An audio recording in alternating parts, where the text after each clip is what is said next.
Sikap Syifa Haju usai Rizky Nazar dilanda masalah selingkuh. Syifa Haju akhirnya bertindak usai Rizky Nazar dilanda masalah selingkuh dengan Salsabila Adriani. Alhasil tindakan Syifa Haju ini menenangkan suasana yang tengah heboh gegara dugaan perselingkuhan Rizky Nazar dan Salsabila Adriani. Diketahui Rizky Nazar dan Salsabila Adriani telah mengklarifikasi video viral yang menjadi biang kekasih Syifa Haju digosipkan selingkuh. Di samping itu, Rizky Nazar juga memastikan hubungannya dengan Syifa Haju baik-baik saja.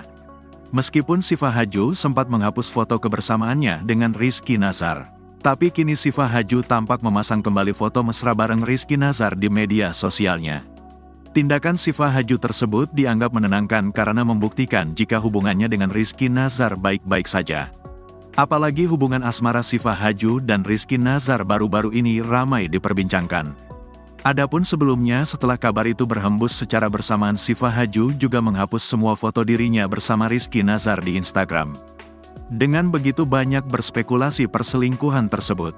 Namun terkini Syifa Haju kembali memasang foto-foto dirinya bersama Rizky Nazar di Instagram. Hal tersebut tentu membuat penggemar lega karena Syifa Haju dan Rizky Nazar tampak baik-baik saja.